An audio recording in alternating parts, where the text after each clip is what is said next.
the project, the whole concept was have a project at Jahali Pachar, and that's it. And we thought we could be able to eradicate hunger and food insecurity.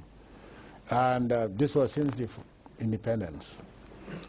Now, we realize that that has not been working. All what we have is a bunch of some people who come and apply, get a plot of land and all the inputs, and instead of they go tilling the land, they sublet it to somebody, most of them foreign farmers, who come and cultivate, and at the end of the day pay what they have agreed and go with the proceeds. And then the farmer, the Gambian farmer in turn, will not be able to pay the loan. So I said, that is not the way forward to ensure food self-sufficiency. So now, what do we do under the Gambia Food Security Project, which is directly under my office, which is my initiative? So, okay, now we give seeds free of charge and technical backup to village kafwas, the women. And let them have their own, we call them Narika farmers, or Narika farms. But it is in the with the intention of reviving the Kafo spirit. So this is how rice has been distributed to the whole country, including the Congo by rice, to this village women Kafo. And you'll be surprised that in 2010, there was a bumper harvest to the extent that people were even calling my office for me to buy the rice that they have. I said, no, I'm not going to buy rice from anybody. I also have my own rice. So, if you have excess of rice, store it. By April, May, June, people will buy it from you. And this is exactly what has happened. So, this scheme has been more successful in terms of our policy objectives of ensuring food security than the Jahal Pachar support projects. So it's doing very well, and sooner or later, once we put in this irrigation system, because we are barely entirely based on tidal irrigation and, of course, rainfall. But now we want to use groundwater to ensure that our agriculture, farmers can produce any time of the year, depending on what they want to produce, and it will not be dependent on rainfall or the tide on the freshwater part of the River Gambia. Let me come to infrastructural development, Excellency. We have seen some considerable road developments. Kairaba IEC Junction, well done. Post Office Junction on Kairaba Avenue, also very well done. The streets in Banjul, halfway. I think there are plans for something more durable in Banjul. Sting Corner, Mile 7 Junction. The road, I think a lot of people are now avoiding that road because of the bumps and the traction is not very smooth. What are the plans for Sting Corner, Mile 7 Junction Road, and of course the roads in Banjul? Well, I think Gambians who listen to who watch GTS regularly already know, and the people of Banjul already know what is in the pipeline for the roads in Banjul. The Sting Corner also you're talking about, everybody knows that we're going to fix the road. Now, by the time they started work on it, then the rain came, and there was no interval that would allow them to fix the road.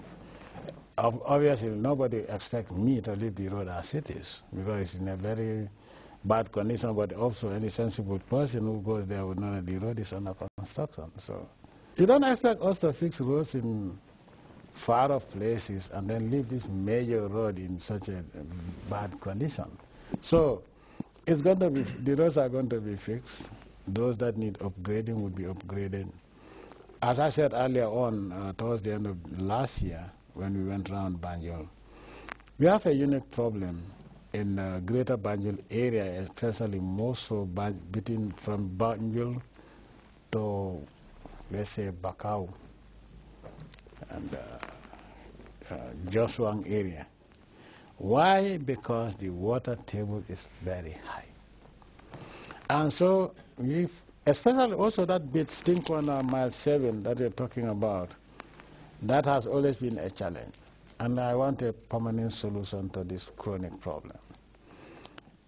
If you had watched, you realize that more money is spent on that area every 2 years than anywhere else.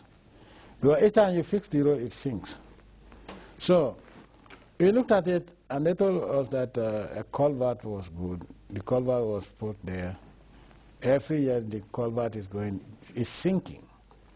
So eventually we realized that during the rainy season, every rainy season the culvert will be submerged. So, and then they told us that the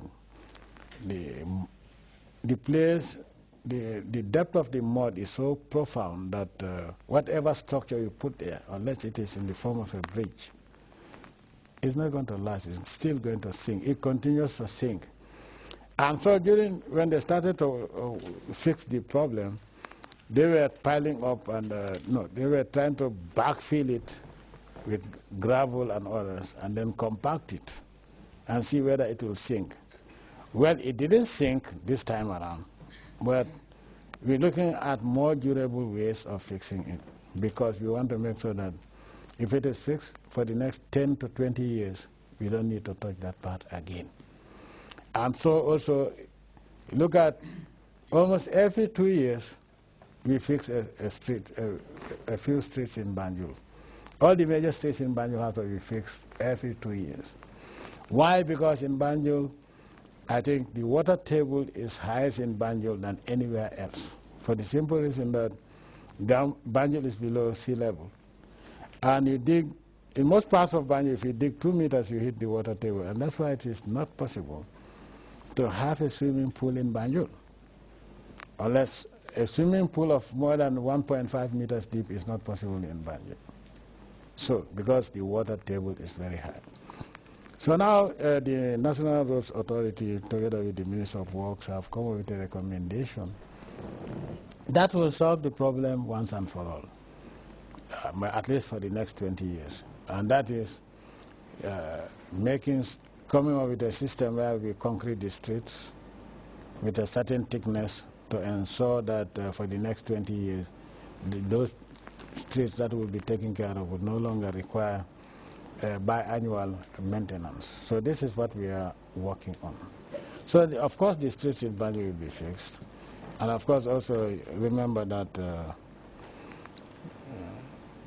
you have the MDGs for 2015, right? Yes, but also, what a coincidence. The MDGs, deadline for the achievement of the MDGs, also coincides with our 50th independence anniversary. So we don't want to wait until next year, 2014, and start fixing the roads, or the year itself, because we have only 2014 to fix the street, because 2015, February, is independence. So we have to start fixing whatever we have to fix from now, so that we have 2 years lead time, 24 months to fix whatever we want to fix in commemoration of our 50th independence anniversary. So all these roads that we are talking about in the greater Banjul area, by the grace of the Almighty Allah, would be fixed. Recently you marked the 6th anniversary of your treatment program. When you review those 6 years, you are happy to say you have achieved your goals and you have now passed your baton to your son. Excellency, as you reflect on the 6 years, how do you feel now that this was what I wanted to do? The world was all over there in quotes, thinking, well, probably I may not know what I'm talking about. I cannot do this. It is not in the usual medical format. Yes, an African leader who says he can cure X, Y, and Z. He's been put to the test. He has succeeded. And when you look at that, what do you say today after 6 years? People have been cured. Let me rectify you on this. Nobody put me to a test. In the first place, I'm not under anybody's testing. And I'm not doing it to prove to anybody too. I'm doing what I know I can do. And the results speak for themselves.